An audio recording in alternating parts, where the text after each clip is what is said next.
Happy Tuesday morning, everybody. This is the Red Wizard, and I did some writing that I want to share with you. I am going to be answering the question, what is non-duality? Technically speaking, non-duality is a philosophy. Non-duality means not two. The core message of non-duality is that everything is one. Spiritually, this implies that you and spirit are one. This often sounds radical to people because many of us were taught in an early age that humans and spirit are separate. And that if we want to get close to spirit, we have to work on ourselves. We have to make progress.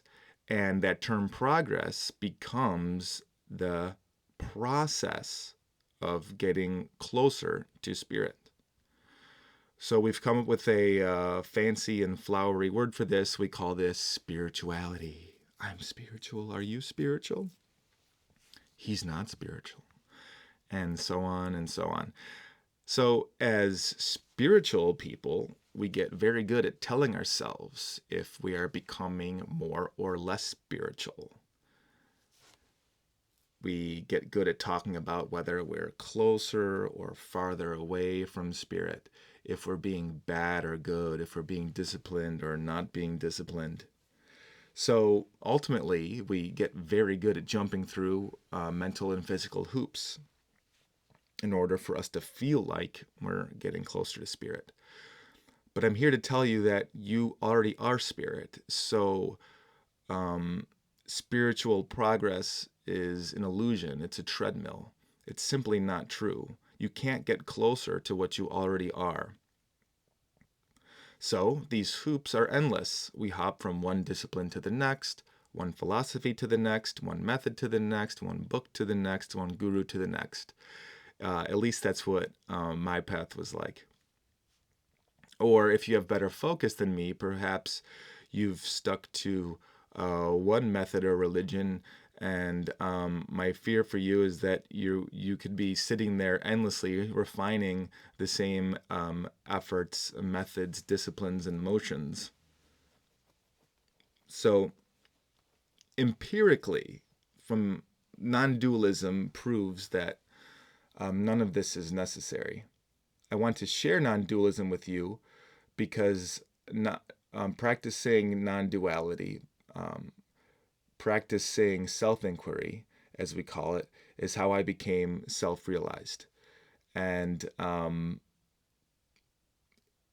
if you're like me, then you're a seeker, and you're trying to find God, spirit, enlightenment, whatever you want to call it. You want to reach the goal.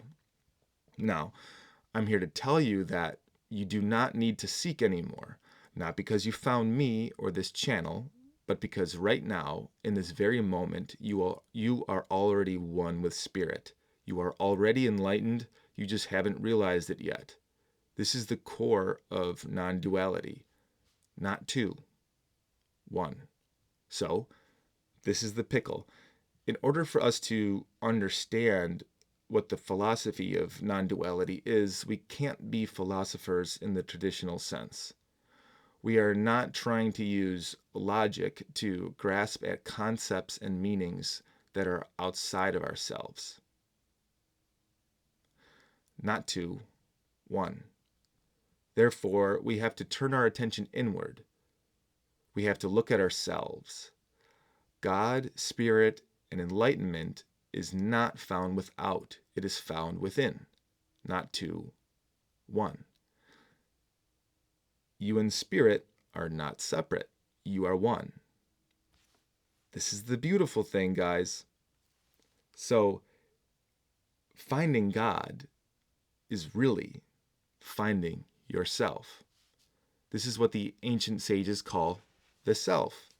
They spell it with a capital S. Self-realization.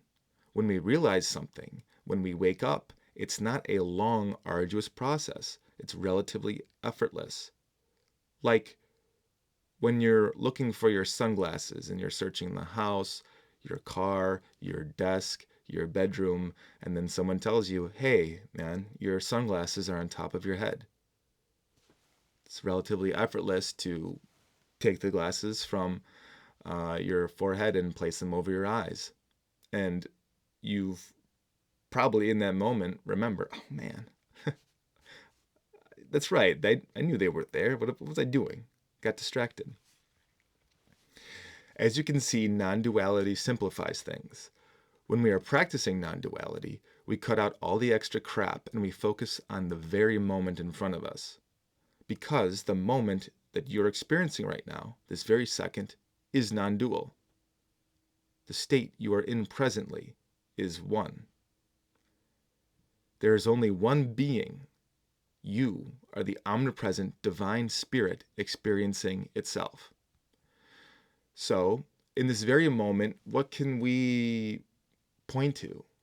Because this is real what I'm talking about. So, what the heck can I look at and experience in this moment right now that is this non duality?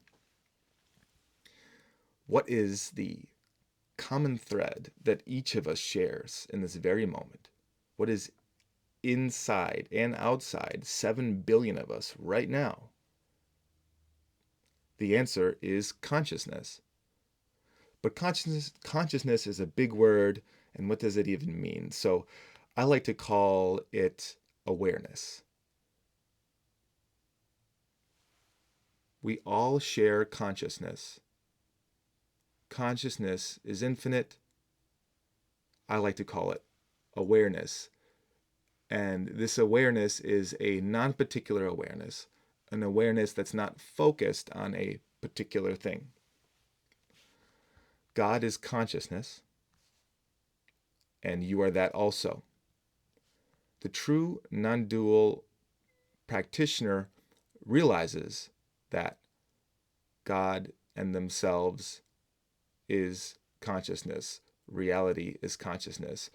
But we don't do it necessarily by great effort. It's by an instant awakening that I just described. So, non-duality is not accomplished by belief so much as it is by a shift in one's awareness and experience of the world. So, in a nutshell, I've explained what non-duality is and its goal. And we've even taken a little peek at its method, which we call self-inquiry, which kind of translates to questioning yourself. I've purposely left out of this video the history of non-dualism, the Wikipedia type information, because learning that stuff doesn't necessarily help you reach the goal. It's interesting, but it's really not necessary to become self-realized. So the goal of non-dualism, why it exists, is self-realization, to discover that eternal and immutable personal connection you have with spirit. If you would like to learn more, I would be honored to help you reach your goal. Please like, follow, and subscribe, as I will be sharing more about my own personal experience on this channel, as well as going deeper into the practice of non-dualism. Thank you.